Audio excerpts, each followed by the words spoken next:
reçoit Ngouda Fall Kane. Il a été IGE, également directeur général de la CENTIF. Bonsoir, Monsieur Kane. Bonsoir, Madame Diallo. Alors, vous avez écrit un livre, La criminalité financière en Afrique et moyens de lutte, l'exemple du Sénégal. Parlez-nous un peu du livre, brièvement. Oui, merci, Madame Diallo. J'ai écrit ce livre et comme je le disais tantôt, je l'ai écrit par devoir mémoriel. Oui. Et c'était même devenu un engagement axiomatique. J'ai traversé pendant toute ma carrière, si vous voulez, oui. Ces phénomènes-là. Je suis rentré dans l'intelligence de ces phénomènes. Oui. Et il me fallait donc écrire ce livre oui. Pour un peu aider les Sénégalais, l'État, les structures financières et autres à mieux comprendre le phénomène de la corruption économique, de la criminalité économique et financière, oui. Mais également des dispositions qui sont mises en œuvre pour les combattre. Oui. Pour le combattre. Donc voilà, ce livre, je l'ai rédigé dans une approche pédagogique qui consiste, si vous voulez, à faire ressortir les manifestations oui. De la criminalité économique et financière, oui. Ce qu'on appelle également la dimension économique et financière du crime organisé. Oui. J'ai fait ressortir donc les manifestations à travers la petite et la méga corruption. Oui.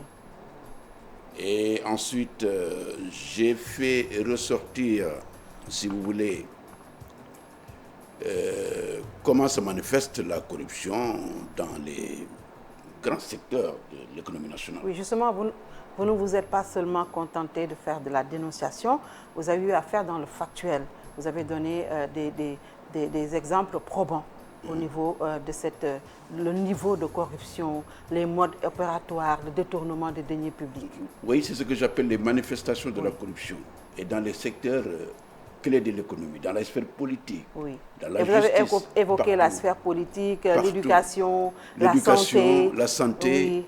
Et donc tous les piliers de ce qu'on appelle l'unité économique nationale. Oui. Hein? Toutes les composantes. Oui. Donc j'ai fait ressortir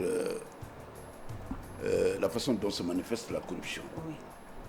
Bon, mais j'ai également fait ressortir, dégager, si vous voulez, les dispositions qui sont mises en œuvre hein, oui. Par d'abord les organismes internationaux, parce que c'est un phénomène qui est universel. Oui. Par les organismes internationaux, il y a tels que l'ONU, et également les organismes régionaux et sous-régionaux, l'Union africaine et pour l'Afrique et la CEDEAO pour l'Afrique de l'Ouest. Oui. J'ai fait ressortir ces instruments de lutte. Oui. J'ai fait ressortir, parce que j'ai pris l'exemple du Sénégal, oui. Même si je n'ai pas puisé tous les exemples sur le Sénégal. Oui. J'ai fait ressortir également... Mais vous en avez quand même donné. À la page 59 du livre que j'ai lu en diagonale, par exemple, j'ai vu également sous un autre angle, s'agissant toujours du Sénégal, depuis 1981, après le départ du président Léopold Sédar Senghor, le choix des directeurs des sociétés nationales jugées balèzes en termes de liquidité était lié à leur disponibilité et leur promptitude généreuse à financer le parti au pouvoir. Par quel procédé? Le détournement de deniers publics, la corruption issue de surfacturation, de détournement d'objectifs, etc. Ce fut le cas de la LONASE, de la défunte CPSP, de la RCFC, de la Sonacos devenue Suneor, de la PAD pour partir du port autonome de Dakar, du COSEC, du COUD, etc. Voilà, ça, comme je le dis, madame, oui. C'est les manifestations de la corruption, oui. De la criminalité financière. C'est comment se manifeste la criminalité financière. Oui. Je donne des structures, mais je donne également les modalités, oui. Le détournement de deniers publics, etc., etc. Et le contournement de deniers publics. Le détournement de deniers publics. Oui, le détournement, les contournements, n'est-ce pas, des procédures, etc., etc. Oui. Ça, c'est les manifestations de la corruption. Mais comme je le disais, pour terminer un peu le fil de ma pensée, oui. J'ai dit que j'ai parlé de la géopolitique de la lutte. J'ai parlé de la manifestation, mais j'ai également abordé les dispositions qui sont dégagées par nos différents pays oui. Et par les organismes internationaux pour lutter contre la corruption. Oui. Du point de vue, si vous voulez, de leur adaptabilité, de leur efficacité, de leur efficience. Oui. Cela veut dire que je ne me suis pas contenté de décrire. Oui. J'ai dit ce qu'ils ont fait et j'ai critiqué. Oui. Et j'ai critiqué. Donc,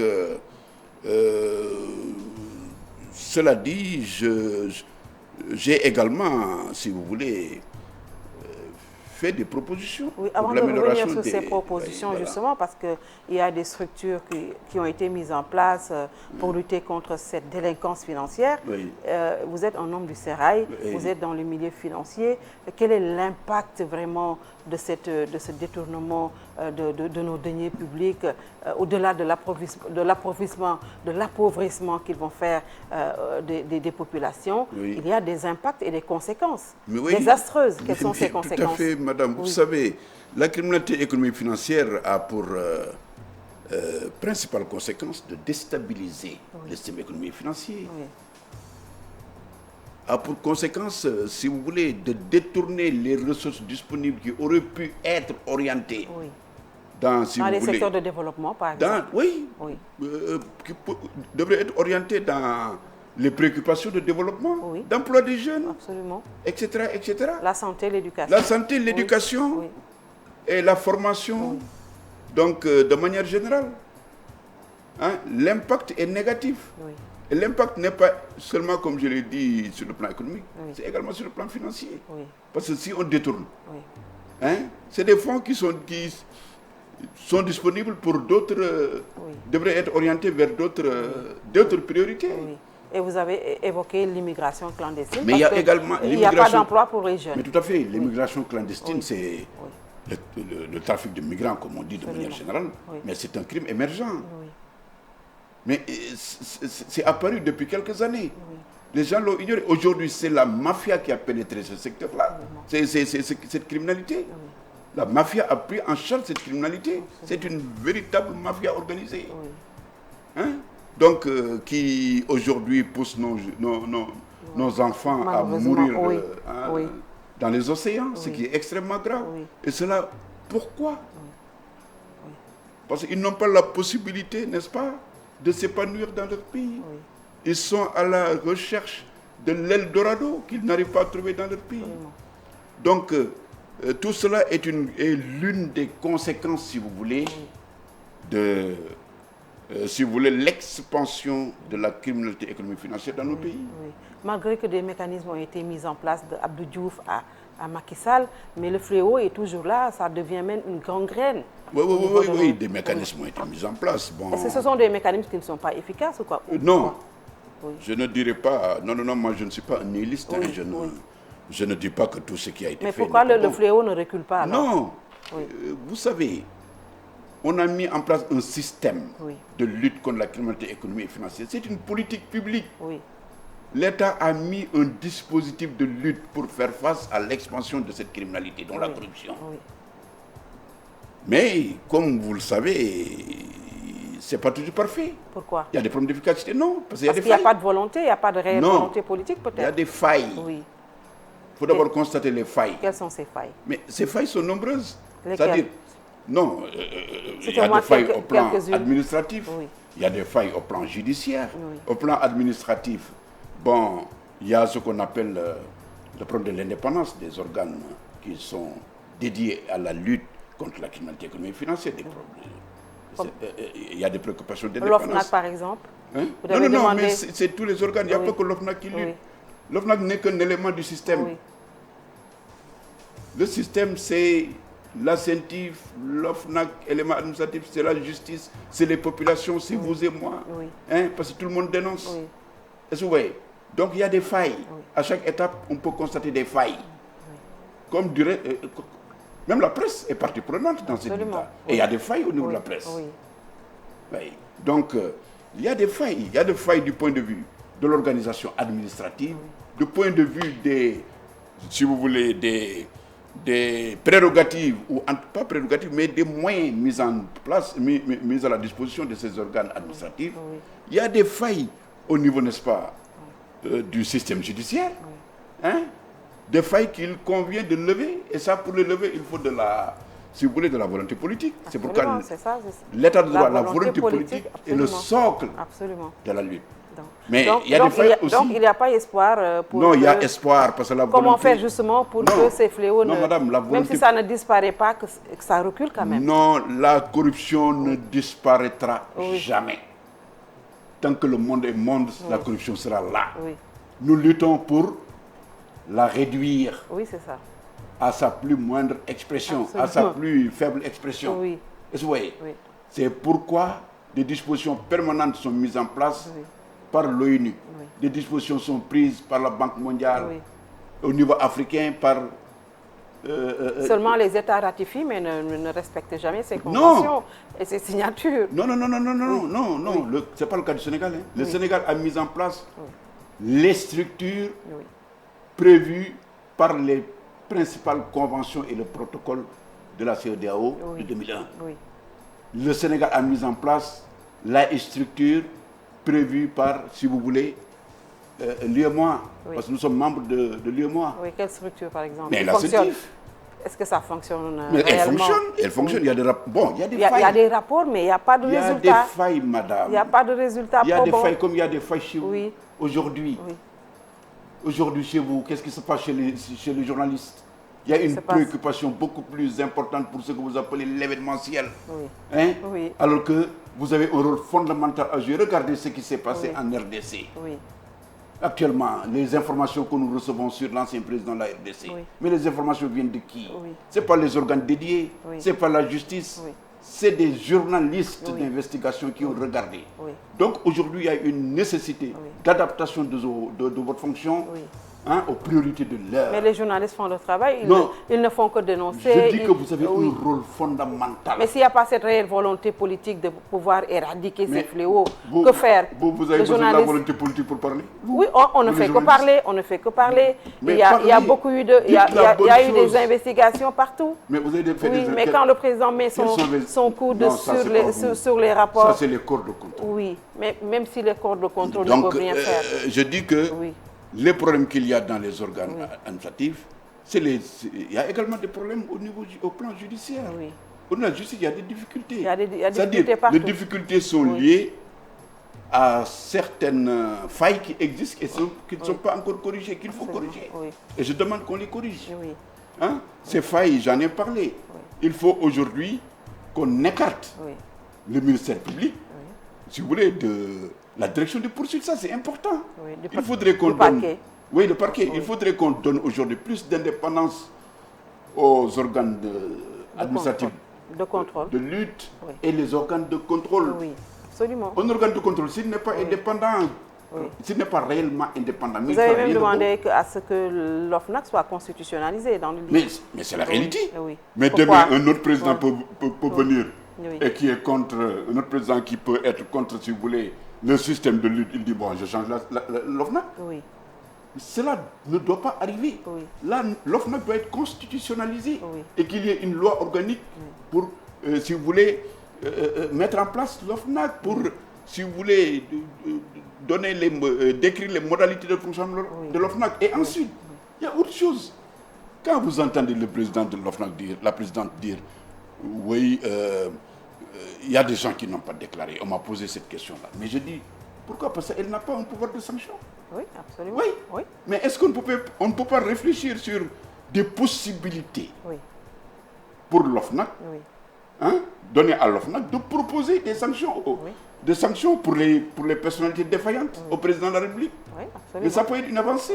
C'est une proposition. Je ne dis pas qu'on va le faire, c'est une proposition. On peut aujourd'hui réfléchir à une démarche visant à permettre, si vous voulez, à l'OFNAC de proposer des sanctions. Absolument. Mais c'est l'organe qui est chargé de sanctionner de manière générale les assujettis à la déclaration de patrimoine, par exemple. Mais si l'organe ne se prononce pas, mais écoutez, mais il n'y a rien. Un ministre qui refuse de déclarer son patrimoine. L'OFNAC est désarmé. Une autorité, un directeur général qui refuse de déclarer, mais l'OFNAC est désarmé. Mais il faudrait qu'on puisse permettre peut-être demain à l'OFNAC de pouvoir proposer. C'est une proposition, de pouvoir proposer au président de la République des sanctions. Dire que, bon, écoute, un tel n'a pas déclaré, mais il faut, monsieur le président de la République, prendre des dispositions qui nous proposons telle ou telle sanction.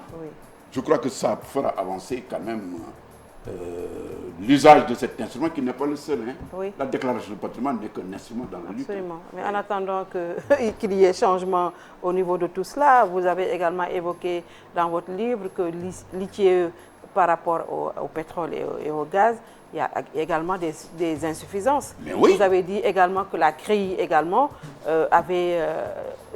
ne pouvait pas lutter contre la criminalité financière, d'autant plus que c'était une arme politique entre les mains du pouvoir. Non, je n'ai pas dit ça. J'ai dit que je ne suis pas d'accord avec la création et le fonctionnement de la CRI. Oui. La CRI peut être une contrainte dans ce qu'on appelle la coopération internationale, qui est fondamentale dans la lutte contre la dimension économique et financière du crime organisé. Oui, c'est-à-dire... Pourquoi? Tous les pays qui n'ont pas une juridiction comme la CRI peuvent refuser de partager l'information avec nous, peuvent refuser l'entraide judiciaire, peuvent refuser même l'extradition judiciaire. Oui. Tout cela constitue des contraintes. Il faut réformer. Mais il faut réformer, il faut même, moi je suis pour l'élimination du parquet financier. Mais un parquet financier, ou des chambres financières auprès des cours d'appel. Oui. Hein? Oui. Et si vous voulez faire de sorte que les personnalités qui bénéficient d'une immunité de juridiction, comme les inspecteurs généraux d'État, par exemple, et les magistrats, soient traduits devant cette chambre-là, et les autres dans les juridictions de droit commun. Moi, je suis pour cette approche-là. Absolument. Et pour l'ITIE? Hein? Non, l'ITIE, la faiblesse de l'ITIE, c'est que l'ITIE ne peut pas suivre ce qu'elle a constaté au préalable. L'ITIE n'a pas la possibilité de suivre la traçabilité des fonds reçus par l'État en termes d'utilisation. Elle ne peut pas. L'ITIE, elle ne peut pas. Il faut renforcer alors. Non, l'ITIE... Ou réformer aussi. C'est-à-dire, c'est pourquoi je dis il faut aujourd'hui qu'il y ait une plateforme d'interopérabilité, une plateforme d'échange entre tous les acteurs de la lutte contre la criminalité financière. La CENTIF, l'OFNAC, la justice, la police, la gendarmerie, le secteur privé, la société civile, etc., que les gens là puissent parler. Et mutualiser les forces, absolument. Les énergies, il faut, si vous voulez, mutualiser les synergies. Faire de sorte que les gens dialoguent, que les organes dialoguent. S'ils ne dialoguent pas, il y aura des problèmes. Un système, c'est un tout. Ce n'est pas que chacun se mette dans son côté pour dire que oui, je combats le terrorisme. Sauf qu'il faut, M. Ngouda Mboup, cette volonté politique. Quand même, vous l'avez dit, s'il n'y a pas de volonté politique, il n'y aura pas d'éradication, il n'y aura pas d'esquisse de solution franche. Mais Mme Diallo, la volonté politique est au début de toute chose. Vous ne pouvez pas faire aujourd'hui, vous ne pouvez pas développer un pays sans volonté politique. Voilà. Vous ne pouvez pas faire de la croissance économique sans volonté politique. Absolument. Oui. Vous l'avez évoqué également un paragraphe du livre.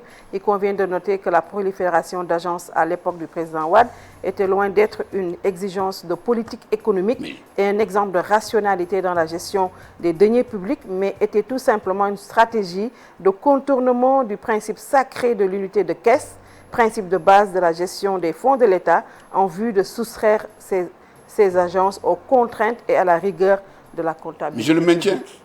Je l'ai dit, je le maintiens. Vous voyez, tous ces on ne peut pas passer ce qui c'est la prolifération des agences, mais c'était du n'importe quoi. Moi, je le dis, je le répète. Je n'ai pas peur de le dire. Je l'ai dit dans mon livre et je le dirai partout. Partout. Il y avait des agences inutiles. Il y avait même des agences qui avaient la même mission. Mais c'est quoi ça? Des agences qui ont la même mission. Vous prenez l'ANPEJ, au niveau de l'emploi des jeunes. Mais il y avait énormément d'agences qui tournaient autour. Il fallait une rationalisation. Absolument. Il fallait une rationalisation. Alors, votre dernier mot, Ngouda? Mais je vous remercie, Madame Diallo, je vous remercie. J'invite en tout cas les Sénégalais à acquérir ce livre. Oui, c'est la criminalité financière en Afrique. Et également, s'ils ont des suggestions et autres conseils, moi je suis ouvert à cela. C'est une œuvre humaine qui n'est pas parfaite, comme toute œuvre humaine. Absolument. Et je suis disposé à recevoir toutes les observations qui peuvent me permettre en quoi d'améliorer ce livre, c'est la première édition. Oui. Très bien. Voilà, on verra ce qui se passe après. Oui. Voilà. Très bien, merci d'avoir répondu à notre invitation. Merci également à vous d'avoir suivi. Très bon week-end.